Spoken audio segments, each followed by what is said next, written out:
ഋഷിമംഗലത്ത് ഈ മാസം മുഴുവനായിട്ട് വെള്ളം വന്നത് 4 ദിവസം മാത്രമാണ്. കഴിഞ്ഞ 19-ാം തീയതി വാർഡ് കൗൺസിലറായിട്ടുള്ള ഗായത്രി ബാബുവിന്റെ നേതൃത്വത്തിൽ നടന്ന യോഗത്തിൽ വാട്ടർ അതോറിറ്റി അടക്കമുള്ള ഉദ്യോഗസ്ഥർ പങ്കെടുത്തിരുന്നു. ഋഷിമംഗലത്തെ ഭാരവാഹികൾ അടക്കമുള്ള റെസിഡൻസ് അസോസിയേഷനിലെ ഭാരവാഹികൾ അടക്കമുള്ളവർ ഈ യോഗത്തിൽ പങ്കെടുത്തിരുന്നു. ഈ യോഗത്തിൽ പ്രധാനമായിട്ടും എടുത്ത തീരുമാനം ഈ മാസം 30-ന് മുന്നേ തന്നെ ഋഷിമംഗലത്തെ കുടിവെള്ള പ്രശ്നം പരിഹരിക്കുമെന്നുള്ളതാണ്. അത് മാത്രമല്ല, സ്മാർട്ട് സിറ്റിയുമായി ബന്ധപ്പെട്ട നവീകരണ പ്രവർത്തനങ്ങൾ പൂർണ്ണമായിട്ടും പരിഹരിച്ച് ഋഷിമംഗലത്ത് വെള്ളം എത്തിക്കുമെന്നുള്ള വിവരമാണ് ശരിക്കും ഗായത്രി ബാബു പങ്കുവച്ചിരുന്നത്. പക്ഷേ എന്തായാലും ഈ മാസം 30, ഇന്നിപ്പോൾ 30 ആയിരിക്കുന്നു. ഇന്ന് രാവിലെ വെള്ളം വന്നത് ഒഴിച്ചാൽ ഇതുകൂടി ചേർത്ത് ഈ മാസം 4 ദിവസം വെള്ളം വന്നതിനപ്പുറം ഇപ്പോഴും ഋഷിമംഗലത്ത് ജലപ്രതിസന്ധി തുടരുന്നു. എന്തായാലും ഇവരുടെ ഒരു പ്രതികരണത്തിലേക്ക് നമുക്ക് പോകാം.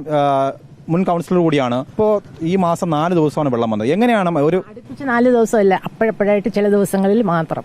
അതെ, ഇവിടെ ഇപ്പോൾ ഹോസ്റ്റലിലുള്ള കുട്ടികളൊക്കെ ഉണ്ട്. ഇപ്പോൾ എങ്ങനെയാണ് ഈ വെള്ളം വാങ്ങി ഉപയോഗിക്കേണ്ടുന്ന ഒരു അവസ്ഥ വരുമ്പോൾ? വെള്ളം പ്രൈവറ്റായിട്ട് വാങ്ങിക്കുന്നതാണ്, കാശ് കൊടുത്തിട്ട്. അവരുടെ നമ്പേഴ്സ് ഉണ്ട്. അവർ വെള്ളം കിട്ടാത്തപ്പം അവർ വിളിക്കും. ഇന്നലെയും ഒരു ഡോക്ടർ രാകേഷ് തമ്പിയുണ്ട് ഇവിടെ. ഇന്നലെയും അവിടെ വെള്ളം കൊണ്ടുവരികയായിരുന്നു.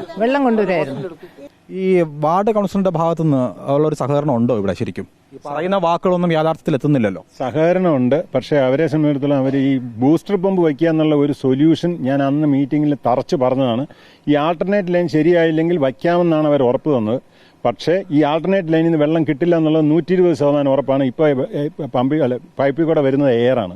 ഇപ്പോൾ ഒരു 10-12 ദിവസമായി ലൈൻ കുഴിച്ചിട്ടിട്ട് ഇതും ഇപ്പോൾ ഒരു ചെറിയൊരു വഴിയാണ്. വലിയ അപകടങ്ങളിലേക്ക് നയിക്കില്ലേ? വലിയ അപകടങ്ങളാണ്. മിക്കവാറും ഏതെങ്കിലും ഒരു ബൈക്കുകാരൻ ഇവിടെ വീണ് തട്ടിപ്പോയാലേ ഇത് അടയ്ക്കുള്ളൂ.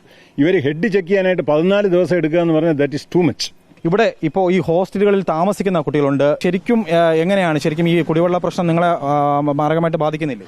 ശരി, തീർച്ചയായിട്ടും ഉണ്ട്. കാരണം വെള്ളം എന്നൊക്കെ പറയുമ്പോൾ ബേസിക് ആയിട്ടുള്ള ഒരു സംഭവമല്ലോ. അപ്പൊ നമ്മളിവിടെ ഓണത്തിന്റെ സമയത്ത് 2 ബക്കറ്റ് വെള്ളമൊക്കെ വെച്ചിട്ടാണ് 3-4 ദിവസം നീക്കിയത്. അപ്പൊ നമ്മളിവിടെ എക്സാമും പഠിപ്പൊക്കെ ആകുമ്പോൾ ഭയങ്കര ബുദ്ധിമുട്ടാണ് വെള്ളം ഇല്ലാണ്ട് വരുമ്പോൾ. പഠിച്ചു കഴിഞ്ഞ് വരുമ്പോൾ കുളിക്കാനും ഇപ്പൊ ഈവൻ നമ്മൾക്ക് ബാത്റൂമിൽ പോകാനൊക്കെ വെള്ളം ഇല്ലാന്ന് പറയുമ്പോൾ വളരെ ബുദ്ധിമുട്ടാണ് നിൽക്കാനൊക്കെ.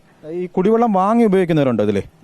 എങ്ങനെയാണ് ശരിക്കും അത് എത്ര ദിവസം 2000 ലിറ്റർ അല്ലേ നിങ്ങൾ വാങ്ങുക? അതെ, ഞങ്ങളുടെ ആന്റിയാണ് വെള്ളം വാങ്ങി തരുന്നത്. അപ്പോൾ നല്ല ബുദ്ധിമുട്ടാണ് ഈ 2000 ലിറ്ററിന് എല്ലാ ദിവസവും വെള്ളം വാങ്ങാന്നൊക്കെ പറയുമ്പോൾ. അത് ഞങ്ങൾക്കും പ്രയാസമാണ്, ആന്റി ഞങ്ങൾക്ക് ചെയ്തു തരുന്നതും പ്രയാസമാണ്. ഈ ഗുരുതരമായ പ്രശ്നത്തിൽ ഇതുവരെയും വകുപ്പ് മന്ത്രി അടക്കമുള്ളവർ ഇടപെട്ടിട്ടില്ല എന്നുള്ളതാണ് അറിയാൻ കഴിയുന്നത്. വീഡിയോ ജേർണലിസ്റ്റ് സച്ചിൻ ചന്ദ്രയ്ക്കൊപ്പം reporter Arun Solomon, in reporter, Thiruvananthapuram.